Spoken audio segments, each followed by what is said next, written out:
हरिओम. उपदेशसाराच्या भाग क्रमांक 38मध्ये सगळ्यांचं स्वागत. प्रार्थना म्हणूयात. ओम सहनाववतु सहनौ भुनक्तु सह वीर्यं करवावहै तेजस्विनावधीतमस्तु मा विद्विषावहै. ओम शांती शांती शांती. ब्रह्मानन्दं परमसुखदं केवलं ज्ञानमूर्तिं द्वन्द्वातीतं गगनसदृशं तत्त्वमस्यादिलक्ष्यम् एकं नित्यं विमलमचलं सर्वदी साक्षिभूतं भावातीतं त्रिगुणरहितं सद्गुरुं तन्नमामि. गेल्या भागामध्ये आपण 29वा श्लोक पाहायला सुरुवात केली होती. तो श्लोक सुरुवातीला आधी म्हणूयात.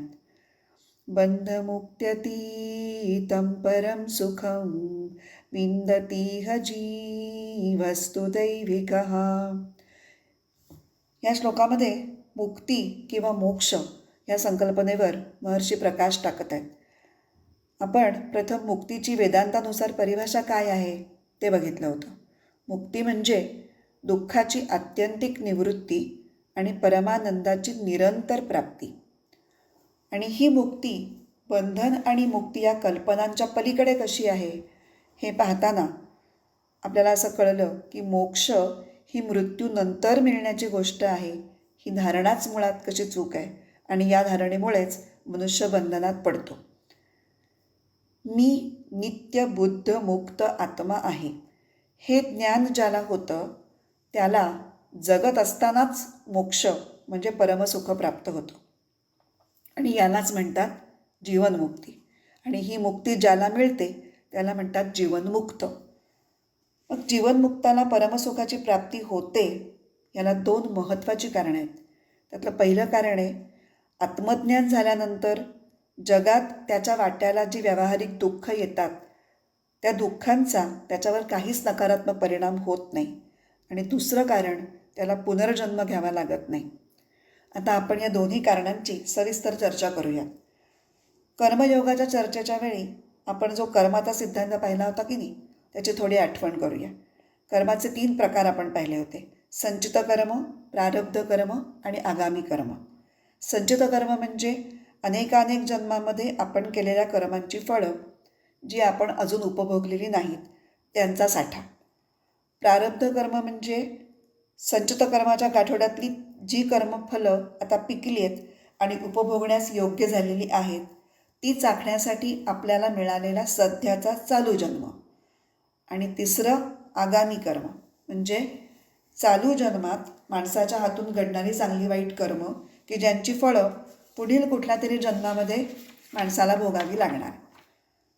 तर जीवनमुक्ताच्या बाबतीत ही 3ही प्रकारची कर्म कशी निष्प्रभ होतात ते भगवद्गीतेच्या 4थ्या अध्यायातल्या श्लोक क्रमांक 37मध्ये कसं सांगितलं आहे ते पाहूयात. यथैधांसि समिद्धोऽग्निर्भस्मसात् कुरुतेऽर्जुन ज्ञानाग्निः सर्वकर्माणि भस्मसात् कुरुते तथा. हे अर्जुना, ज्याप्रमाणे प्रदीप्त अग्नी इंधनाला भस्मसात करतो त्याप्रमाणे ज्ञानरूप अग्नी सर्व कर्मे जाळून भस्म करतो. आता इथे सर्व कर्म म्हणजे संचित आणि आगामी. इंधनाचा दृष्टांत मोठा सुंदर आहे. इंधनाचा प्रकार, रंग, आकार, स्थिती हे कसेही असलं तरी जेव्हा ते सर्व प्रकारचं इंधन अग्निकुंडात पडतं आणि तिथं ते जळतं तेव्हा त्या सगळ्यांचा मिळून एकाच प्रकारच्या राखेचा ढीग होतो. त्या राखेत जळण्याच्या अमुक तुकड्याची राख अमुक असे काही वेगळी दाखवता येते का? तसंच चांगली, वाईट आणि सामान्य अशी सर्व प्रकारची कर्म हे ज्ञानाग्नीमध्ये जळून जातात. तर जीवनमुक्ताची संचित कर्म आणि आगामी कर्म ही आत्मज्ञानरूपी अग्नीमध्ये जळून भस्म होतात. पण एक प्रारब्ध कर्म मात्र राहतं. कारण आपण मागे बोललो आहे प्रारब्ध कर्म हा धनुष्यातनं सुटलेला बाण आहे, तो पुन्हा परत घेता येत नाही. त्यामुळे प्रारब्ध कर्म भोगून संपेपर्यंत त्याचं शरीर हे टिकतंच. आणि मग शरीर आहे म्हटल्यानंतर त्या शरीराला प्रारब्ध क्रमानुसार काही व्याधी, दुःख वगैरे भोगावीही लागू शकतात.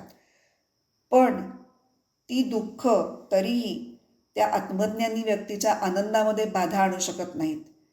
का? कारण की त्या जीवनमुक्ताचा भोगता भाव संपलेला असतो. त्यामुळे या व्याधी किंवा अन्य संकट ही त्याच्या आत्मानंदामध्ये काहीच बाधा आणत नाहीत. एक उदाहरण सांगते. रामकृष्ण परमहंस यांना घशाचा कॅन्सर झालेला होता, पण तरीही ते तितक्याच आनंदात जगत होते. त्या कॅन्सरच्या दुखण्यामुळे त्यांच्या आत्ममग्न आत्मतृप्त स्थितीमध्ये यत्किंचितही फरक पडला नाही. त्यांना खीर खायला खूप आवडत असते आणि एकदा त्यांचे एक शिष्य म्हणाले त्यांना की अहो, ठाकूर म्हणत असत त्यांना, तुम्ही कालीमातेचे एवढे भक्त आहात आणि कालीमातेशी तुम्ही बोलता, तर तुम्ही कालीमातेला का सांगत नाही की तुमचा कॅन्सर बरा करून टाका, तुम्हाला तुमची आवडती खीर खाता येईल. रामकृष्ण हसले. ते म्हणले, बरं, विचारतो, मातेला विचारतो. दुसऱ्या दिवशी परत भेटल्यानंतर ते शिष्य म्हणतात, काय हो, कालीमातेला विचारलात का तुम्ही? मग ते म्हणतात की हो, विचारलं ना. मग काय म्हणली कालीमाता? ते सांगतात, कालीमाता असं म्हणली की अरे, तुझ्या तोंडानेच तुला खीर खायला पाहिजे, म्हणजेच तुला समाधान मिळणार आहे, हे तुला कोणी सांगितलं? तुझे एवढे प्रिय शिष्य आहेत, त्यांनी खीर खाल्ली काय आणि तू खीर खाल्ली काय, काय फरक पडतो तुला, नाही का? त्या शिष्याला काय समजायचं होतं ते समजलं. रामकृष्ण परमहंसांचा सर्वात्म भाव हा इतक्या टोकाला पोचलेला होता की त्या यत्किंचित खीर खायला मिळाली नाही मिळाली ह्यांनी त्यांच्या आनंदात खरोखर तसूभरसुद्धा फरक पडणार होता का?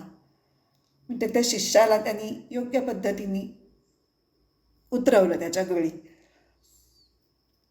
तसंच हे झालं संचित कर्माबद्दल, प्रारब्ध कर्माबद्दल. आता आगामी कर्माबद्दल आपण म्हणत होतो की त्याचा कर्ताभाव संपलेला असतो, त्यामुळे आगामी कर्म मुळात निर्माणच होत नाही. कसं?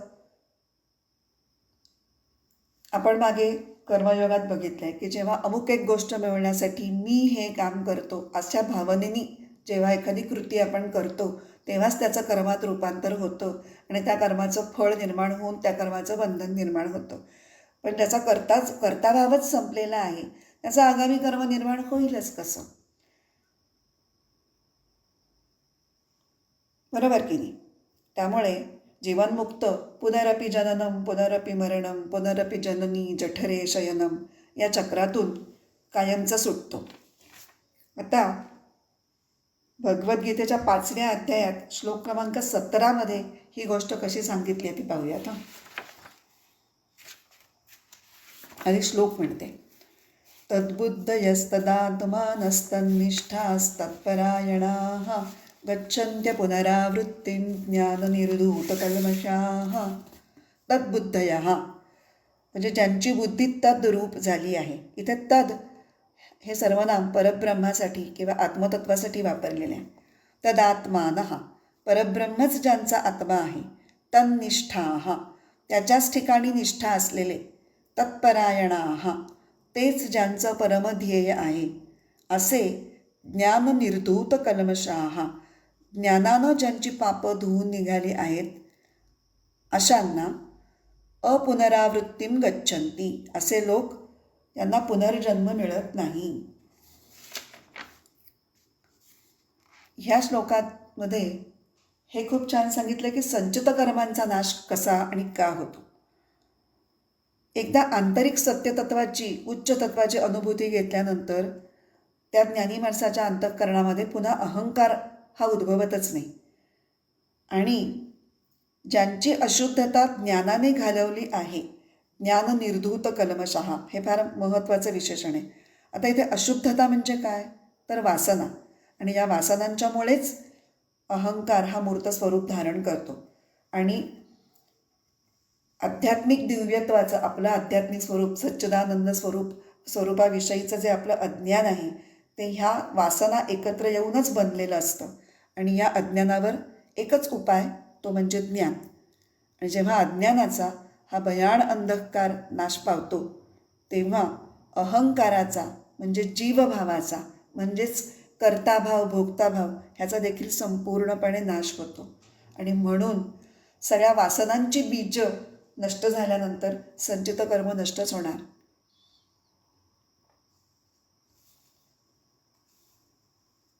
तर असं आपण बघितलं ही 2 कारणं की ज्याच्यामुळे जीवनमुक्ताला परमसुखाची प्राप्ती होते. आता आपण या श्लोकामधल्या म्हणजे 29व्या श्लोकातल्या दुसऱ्या चरणाकडे वळूयात की ही परमसुख देणारी जीवनमुक्ती कुणाला मिळणार. तर महर्षी म्हणतात की दैविकः जीवः तू विंदती. दैवी गुणांनी युक्त अशा एखाद्या असामान्य जीवालाच ही मुक्ती मिळणार. आता व्यवहारात सुद्धा विशेष ज्ञान विशेष अधिकार हे कुणालाही प्राप्त होतात का. त्यासाठी काही विशेष गुणांची आवश्यकता असते. इथे तर परमसुखाची प्राप्ती आहे, त्यासाठी कोणीतरी विरळा जीवच असणार ना. हे विरळेपण हे महर्षींनी तू या अव्ययाने सांगितलं आहे. भगवद्गीतेत भगवान श्रीकृष्ण म्हणतात 7व्या अध्यायातला 3रा श्लोक आहे, मनुष्याणां सहस्रेषु कश्चित् यतति सिद्धये यततामपि सिद्धानां कश्चिन्मां वेत्ति तत्त्वतः. हजारो मनुष्यांमध्ये एखादा कोणीतरी माझ्या प्राप्तीसाठी प्रयत्न करतो आणि अशा अनेक माझ्या प्राप्तीसाठी प्राप्त करणाऱ्यांच्या मधला क्वचित एखादाच मला तत्वतः जाणतो. अजून एक श्लोक याच अध्यायातला 7व्या अध्यायातला 19वा श्लोक आहे, बहूनां जन्मनामन्ते ज्ञानवान् मां प्रपद्यते वासुदेवः सर्वमिति समहात्मा सुदुर्लभः. बहूनां जन्मनाम अंते म्हणजे अनेक जन्म संपल्यानंतर ज्ञानी माझ्यापर्यंत येऊन पोचतो. आणि त्याला काय ज्ञान होतं, वासुदेवः सर्वम, सर्व प्रत्येक चराचरामधल्या प्रत्येक गोष्टीमध्ये परमात्माच भरलेला आहे हे ज्ञान होणारा ज्ञानी हा समहात्मा, तो अत्यंत थोर आहे, आणि सहा सुदुर्लभ हा तो अत्यंत मिळण्यास अवघड आहे, असं प्रत्यक्ष भगवानांनीच म्हटलेलं आहे. तर अशा अत्यंत दुर्लभ अशा महात्म्याच्या अंगी कोणते दैवी गुण असायला हवेत. या प्रश्नाचं उत्तर भगवद्गीतेच्या 16व्या अध्यायाच्या सुरुवातीलाच मिळतं. पहिल्या 3 श्लोकांमध्ये मिळून एकूण 26 दैवी गुणांची यादीच दिली. पण आपण या भागात आपण 4 मुख्य पात्रता निकष पाहूयात जे आध्यात्मिक साधनेसाठी अत्यंत आवश्यक आहेत. आध्यात्मिक ज्ञानासाठी पात्र किंवा अधिकारी कोण, तर ज्याच्या अंगी हे 4 गुण आहेत तो. आणि या 4 गुणांना एकत्रितपणे म्हणतात साधन चतुष्टय. आणि ज्याच्या अंगी हे साधन चतुष्टय आहेत त्याला म्हणतात साधन चतुष्टय संपन्न. आता ते 4 गुण कुठले. आत्मानात्मविवेक पहिला गुण. दुसरा गुण इह अमूत्र फलभोग विराग. तिसरा गुण शमदमादी षट साधन संपत्ती. आणि चौथा गुण मुमुक्षत्व. आता आपण एक एक करून बघूयात. पहिला आत्मानात्मविवेक. आत्म अनात्म विवेक म्हणजे आत्मवस्तू आणि अनात्मवस्तू यातील फरक ओळखणं आणि आत्मवस्तूची निवड करणं. विवेक या शब्दाचा अर्थ निवड असा आहे. निवडून योग्य असेल ती गोष्ट घेणं म्हणजे विवेक. आत्मवस्तू जी चिरंतन आहे, नित्य आहे, अपरिवर्तनशील आहे म्हणजे साक्षात आत्मा. आणि अनात्मवस्तू जे आत्मा नाही ते, जे क्षणभंगूर आहे, विनाशी आहे, सतत बदलणार आहे म्हणजे कोण, शरीर, मन, बुद्धी या उपाधी. प्रत्येक अनात्म वस्तूच्या ठिकाणी अधिष्ठान रूपाने आत्मवस्तू असतेच, पण त्या अधिष्ठानावर सतत लक्ष राहण्यासाठी चित्ताची एक सावधता किंवा जागरूकता ही अत्यंत गरजेची आहे. दुसरा गुण इह अमूत्र फलभोग विराग. मोठा शब्द आहे, आपण तो फोडून त्याचे अर्थ बघू. इह म्हणजे हा लोक म्हणजे पृथ्वीलोक, अमूत्र म्हणजे परलोक म्हणजे स्वर्गलोक, फलभोग फळांचा भोग घेणं, विराग म्हणजे अनासक्ती. म्हणजे सगळं मिळून इह अमूत्र फलभोग विराग म्हणजे या लोकीच्या किंवा परलोकीच्या म्हणजे कुठल्याही विषयांच्या उपभोगांबद्दल संपूर्णपणे वैराग्य असणे किंवा आसक्ती अजिबात नसणे. आता विषय ते इहलोकीचे असू देत परलोकीचे असू देत ते अनात्म आहेत, म्हणजे ते कधीतरी संपणारे आहेत. हा जर विवेक जागृत असेल तर हे वैराग्य सहज साधेल. म्हणजे पहिला गुण साधला तर दुसरा गुण साधायला सोपं पडणार आहे. आता तिसरं, शमदमादी षट साधन संपत्ती. शमदमादी म्हणजे शमदम इत्यादी, षट म्हणजे 6, साधन संपत्ती म्हणजे साधनरूपी 6 साधनरूपांची संपत्ती. हे 6 गुण कुठले आहेत? शम, दम, उपरम, तितिक्षा, श्रद्धा आणि समाधान. आता वैराग्य प्राप्तीसाठी आणि आत्मानात्म विवेक सतत जागरूक ठेवणं जमावं यासाठी या 6 साधनांची खूप आवश्यकता आहे. यातील पहिल्या 4 साधनांविषयी मी ऑलरेडी एकदा बोललेली आहे. ऑडिओ क्रमांक 11मध्ये भक्तियोगातला 7वा श्लोक, त्याच्यामध्ये मी सरळ चिंतन किंवा ध्यान साधना जमण्यासाठी हे 4 गुण आवश्यक असतात हे विवेचन करत असताना मी शम, दम, उपरम, तितिक्षा या 4 गुणांविषयी सविस्तर बोललेली आहे. तुम्ही सगळ्यांनी हा ऑडिओ क्रमांक 11 पुन्हा एकदा ऐका. मी आता थोडक्यात त्याचा उल्लेख करणार आहे, पण श्रद्धा आणि समाधान यांच्याविषयी मी जास्त तपशिलाने बोलेन. शम म्हणजे विषयवस्तूंपासून मनाला आवरून धरणं. दम म्हणजे विषयवस्तूंपासून इंद्रियांना आवरून धरणं. म्हणजे शम हा मनाला आवरायचं आहे, दम हे इंद्रियांना आवरायचं आहे. उपरम आवरून धरलेलं इंद्रिय आणि मन हे आत्मवस्तूकडे लावायचे. विषयवस्तूंकडून वळवलं आहे, आत्मवस्तूकडे लावण्याचं काम म्हणजे उपरम. आणि तितिक्षा म्हणजे सर्व द्वंद्व अविरोध सहन करणं. द्वंद्व ही 3 पातळ्यांवरती असतात, शरीर, मन आणि बुद्धी. शरीर पातळीवर शीतोष्ण, मन या पातळीवर सुखदुःख आणि बुद्धी या पातळीवर मानापमान. हे आपण सगळं पूर्वी 1-2दा बघितलेलं आहे. एकतर आपण ब्रह्मानंदम परमसुखदमच्या वेळेला द्वंद्वांचा विचार केला आहे, त्याच्यानंतर या ऑडिओ क्रमांक 11मध्ये एकदा केलेला आहे.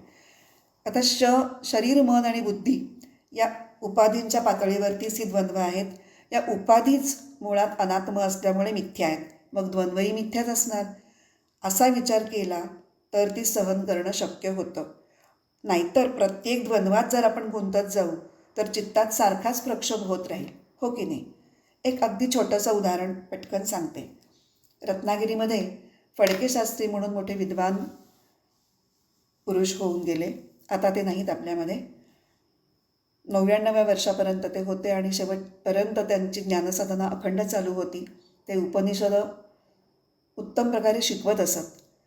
एका एप्रिल-मेच्या उन्हाळ्याच्या सीझन होता तो, आणि काही विद्यार्थी त्यांच्याकडे उपनिषद शिकायला त्यांच्यासमोर बसलेले होते. खूप गरम होत होतं आणि नेमके लाईटही गेलेले होते, त्यामुळे पंखे चालू नव्हते. शास्त्रीजी अत्यंत गुंगून रंगून उपनिषद शिकवत होते, पण शिष्यवर्ग मात्र अस्थिर होता, कारण त्यांना सगळ्यांना इतकं उकडत होतं की त्या उकाड्याच्या पुढे त्यांना काही सुचतच नव्हतं. तर जो आपलं कोणी वही घेऊन वारा घालत आहे, कोणी पुस्तकाने वारा घालत आहे, कोणी कशाने इथपर्यंत ठीक होतं. त्याविषयी शास्त्रीजींची काही तक्रार नव्हती. पण शेवटी एका विद्यार्थ्यांनी शास्त्रीजींनाच सांगितलं, शास्त्रीजी, अहो तुमच्या अंगावरनं केवढा घाम गळतोय, थोडा वारा घालू का तुम्हाला मी वर्तमानपत्राने? हे ऐकल्यानंतर मात्र शास्त्रीजी म्हणले, अरे बाबांनो, आपण इथे काय शिकतोय? इंद्रिय निग्रह शिकतोय आपण, काय आणि तुमचं काय चाललं आहे? हा सीझन कुठला आहे? उन्हाळा. मग उन्हाळ्यात उकडणार नाही तर काय होणार? मग याविषयी चर्चा करण्याची काय गरज आहे? उकड नाही तर उकडू देत. उकडणं आपल्या जागी, आपला अभ्यास आपल्या जागी. तुम्ही इथे अभ्यासाला जमला आहेत ना, तुम्ही शिकण्याकरता जमला आहेत, मी शिकवण्याकरता इथं आहे. मला शिकवताना काहीच प्रॉब्लेम नाही आहे, तुम्हाला काय प्रॉब्लेम आहे एवढा? म्हणजे इतक्या छोट्या छोट्या गोष्टीसुद्धा आपण जर सहन करू शकत नाही तर आपण आत्मज्ञानाच्या गप्पा कुठे मारणार आणि कशा मारू शकू? आणि मारल्या तरी पुढे त्याच्यातनं साधणार काय? असो, तर तितिक्षा हे परफेक्ट कळावं म्हणून मी फक्त हे उदाहरण सांगितलं. पुढचा श्रद्धा. आपली षट साधन संपत्तीतला पुढचा गुण बोलतोय आपण. श्रद्धा. ईश्वर, गुरु आणि शास्त्र या 3 गोष्टींविषयीची श्रद्धा ही अत्यंत आवश्यक आहे. मुळात ईश्वर किंवा परमात्मा आहे ही श्रद्धा असेल तरच त्याच्या प्राप्तीसाठी प्रयत्न होईल. मग या प्रयत्नांचा भाग म्हणून वेदांतशास्त्राचा आधार घेताना त्या शास्त्रावरती सुद्धा श्रद्धा पाहिजे की हे वाचून मला परमात्मा कळणार आहे असं आपल्याला वाटलं पाहिजे. तरच श्रुतिवचनांचा आदरपूर्वक अभ्यास होईल. आणि हा अभ्यास उत्तम व्हावा, ते ज्ञान आपल्या आचरणात उतरावं, यासाठी ते गुरुमुखातूनच ऐकायला पाहिजे. आणि यासाठी त्या गुरुवरतीही उत्तम श्रद्धा पाहिजे. म्हणून या तीनही श्रद्धा खूप गरजेच्या आहेत. आणि भगवद्गीतेत 4थ्या अध्यायामध्ये 39व्या श्लोकात श्रद्धेचं महत्त्व सांगताना भगवान म्हणतात, श्रद्धावान् लभते ज्ञानं तत्परः संयतेन्द्रियः ज्ञानं लब्ध्वा परां शान्तिमचिरेणाधिगच्छति. जो साधक पूर्णपणे श्रद्धावान आहे, जो निष्ठावान आहे व ज्याने आपली इंद्रिय आपल्या ताब्यात ठेवली आहेत, त्यालाच हे ज्ञान मिळते. हे ज्ञान म्हणजे आत्मज्ञान. आणि हे ज्ञान मिळाल्यावर लवकरच त्याला परमशांती मिळते. आता पुढचा समाधी षट साधन संपत्तीमधला शेवटचा गुण समाधान. समाधान म्हटलं की आपण व्यवहारात त्याला जो अर्थ असतो की सॅटिस्फॅक्शन, तर तो इथे मात्र लागू होत नाही. सम अधिक आ अधिक धा असा धातू आहे. आणि धा म्हणजे धारण करणे. सम म्हणजे सम्यक पद्धतीने, आ म्हणजे एकत्र, सगळं एकत्रित. काय एकत्रित करायचं आहे? काया वाचा मन हे सगळं एकत्रितपणे येऊन ध्येय विषयाकडे केंद्रित करणं म्हणजे समाधान. नाहीतर शरीराने काहीतरी वेगळंच, कृती वेगळीकडे, बोलतायत वेगळं, मनात तिसरंच चालू आहे, असं तुम्ही डिसइंटिग्रेटेड असाल तर काहीच उपयोग नाही. तुमचा फोकस एकच पाहिजे. आता आपल्या साधन चतुष्टयामधला चौथा आणि शेवटचा आणि तितकाच महत्त्वाचा गुण म्हणजे तीव्र मुमुक्षुत्व. मुमुक्षुत्व म्हणजे मोक्षाची तीव्र इच्छा असणं. मुमुक्षा म्हणजे मोक्षाची इच्छा. आणि इथे मोक्ष म्हणजे आत्मस्वरूपाचं ज्ञान. आता मुळात आत्मस्वरूपाचं ज्ञान हवं आहे अशी इच्छा असणं ही सगळ्याची सुरुवात आहे ना. ती इच्छाच नसेल तर बाकीचे सगळे पुढचे प्रयत्न होऊच शकणार नाही. जेवढी इच्छा अधिक तीव्र तेवढे प्रयत्न अधिक चांगले आणि प्रामाणिक होऊ शकतात. आणि इच्छा असली की योग्य मार्गही सापडत जातो, योग्य व्यक्तीही संपर्कात येतात आणि आपोआपच इच्छाशक्तीमुळेच बऱ्याचशा गोष्टी जुळून येत येत आपण आपल्या ध्येयाप्रत वाटचाल चांगल्या पद्धतीने करू शकतो. तर अशा पद्धतीने या दैवी गुणांनी युक्त जीव जेव्हा गुरुमुखातून वेदांत श्रवण करतो तेव्हा त्याचं अज्ञान हळूहळू नष्ट होतं आणि मग तो आपल्या नित्यमुक्त आणि सच्चिदानंद स्वरूपामध्ये स्थिर होतो आणि त्याला याच लोकी परमसुखाची म्हणजे मोक्षाची प्राप्ती होते. तर असा आपण हा 29वा श्लोक आता एकदा पुन्हा म्हणूया. बंधमुक्त्यतीतं परं सुखं विन्दतीह जीवस्तु दैविकः. हा भाग इथे थांबूयात. आपण प्रार्थना म्हणून समारोप करूया. ओम असतो मा सद्गमय तमसो मा ज्योतिर्गमय मृत्योर्मा अमृतं गमय. ओम पूर्णमदः पूर्णमिदं पूर्णात् पूर्णमुदच्यते पूर्णस्य पूर्णमादाय पूर्णमेवावशिष्यते. ओम शांति शांति शांतिः. श्री गुरुभ्यो नमः. हरिः ओम.